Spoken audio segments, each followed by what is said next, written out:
What got you interested in Ferraris?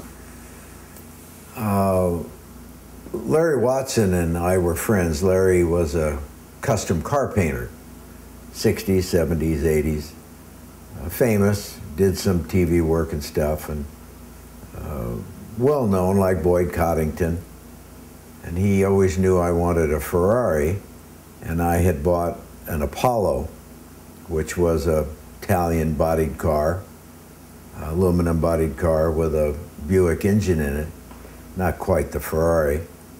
Kind of a neat car, wasn't expensive. Today it's worth mega bucks, but back then it was an inexpensive car. And he called me one day and he said, "You're still looking for a Ferrari?" I said, "I am." He said, "Well, get down here as fast as you can to a shop on Lakewood Boulevard." I did, and there was a Lusso sitting in the shop. It had a wrecked door. And the grandfather of the fellow that owned the car was the governor of Florida, who told his grandson, "Get on a plane, come home. That's the last time I'm going to pay for an accident." So I meet the guy, and I said, "What do you want for the car?" He said, "Well, I'm going to shop it a little bit. What do you offer?" And he had spent $14,800, which at that time was a lot of money for a Lusso, brand new. And I said, "I'll give you $4,500 for the car. I'll write you out a check." Gave it to him. And he said, "Well, I'm going to go to Auto Zipper." That's a long story, but it's, this was what leads up to the, loving the Ferrari so much, because it could have completely changed. It could have been the opposite of what really happened. And I knew Otto, and I called Otto up and I said, "Otto, if you were ever in your life going to do me a favor, This is it. Now is the time. This is it." And I told him a guy was going to come over there with a Ferrari, which he did. And Otto said, "Well, the car's only worth $4,000 to me." Well, he knew he was going to get $500 more, called me up and said, "I'm cashing your check."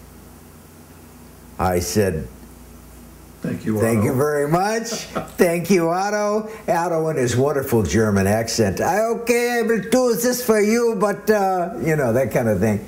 And I owned my first Ferrari. Larry said that the only way the deal was going to go down is that he was going to paint the car. I said, "It's okay." He repaired the door, made a new skin, painted the car candy apple red. Which was not a factory color. Yeah, no. And of course, the Ferrari people just couldn't believe it. And I owned the only non-factory colored red Ferrari, I guess, in the United States. So the rest of it from there is history. How long did you have that car? Oh, a lot of years. I really enjoyed that car. That was back when there was just enough horsepower with a 12-cylinder motor to make life interesting, but not really dangerous. You could get into a little trouble, but not a whole lot of trouble. Right. Today you can get into trouble pulling out of your driveway, because there's so much power in these cars. Plenty of people do, too. Yeah, and you're never going to use that kind of power. So it was fun. And then from there, it went to a Formula One car, probably the first four-cylinder Formula One car that I actually drove on the street, which was neat. And then 3 short wheelbases, 2 CFAC cars. When I first met you, it was at a Ferrari Owners Club dinner in Santa Monica. You were wheeled in by your wife at the time, Peggy, with 2 broken legs. And I think you were dressed as an Arab sheikh, if I'm not mistaken. I think there was a costume party. No, it wasn't. Wasn't it? Oh, was it just one of my days? It was you. It was you being you. Oh yeah, it could have been one of my days. I had been run over by a '56 Oldsmobile 4-door Rocket 98 with 4 flat tires, and I saw the bread van, and it was up on well, it was up above the walkway, on display inside the hotel in Santa Monica. Mm-hmm. And I saw the car, and I just fell in love with that car. It was so ugly. And but it was beautiful. It was beautiful. Just to revisit the broken legs for a minute, you were standing on a ladder at the time you were run over by a car with 4 flat tires. Yeah, I was standing in front of the nightclub, and Martha, somebody in the Vandellas were going to appear, and I was putting up the sign. Wait a minute, was this one of your famous New Year's Eve shows? No.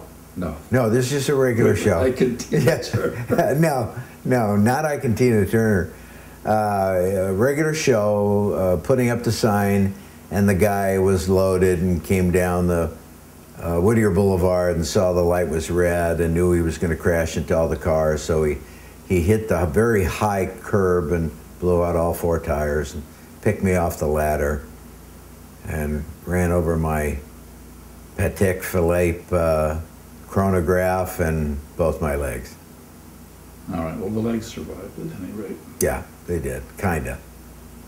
Well, it wasn't too much longer. I didn't get to know you that night, but later, after a Ferrari Club meeting, we were all invited out to your nightclub, the Plush Bunny, which had some famous times out there. That first night, I wasn't yet 21 and walked into the bar and ordered, I think, tequila sunrises or... No, Harvey Wallbangers, I think, was the... Oh, yeah, they were big back then. That began an epic era where you were the new proprietor of the Red Van. Correct.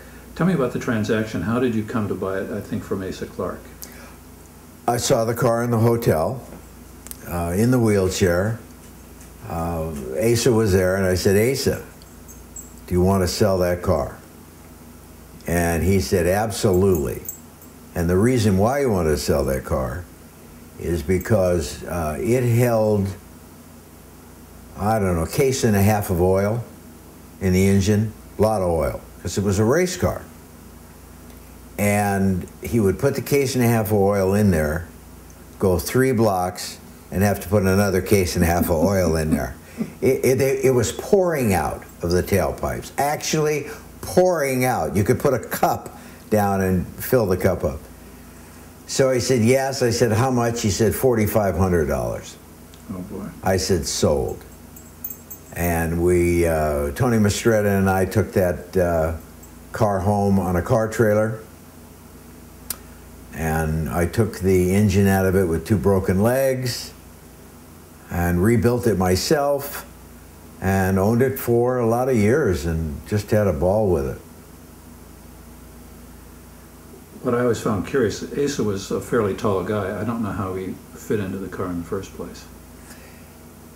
Actually, there was a bit of room in that car because the seat in the car was a GTO seat, and it was a leather-covered GTO seat, and you were comfortable as long as you didn't have a skeleton. So you were great, and if you were without a backbone, you were comfortable in that car. The battery was where the passenger seat would normally be, and I could see him in that car. He was not a comfortable person in that car. And how he came to buy it is another story, why he would buy that car. He was the kind of guy that you would see in a yacht club, with a crest on his jacket and all that. Yes. Yeah, he was not the guy, typical guy for a Ferrari. You mentioned that yacht club patch. It was Velcroed on, and he would take it off and put the Ferrari patch on for the Ferrari club meetings, if you recall. Yeah. Green, if I remember correctly. Well, my first day in Paris, for the very first time, I'm walking near the opera, and guess who I see coming towards me in a red blazer? I can't remember if it was the Ferrari patch or the yacht club patch. Really? Asa Clark. Really? Yeah, first guy I see in Paris. Oh, he's long gone. Yeah, I suppose. Yeah, he was old back then. True. Yeah. To put it diplomatically. Diplomatically. Yeah.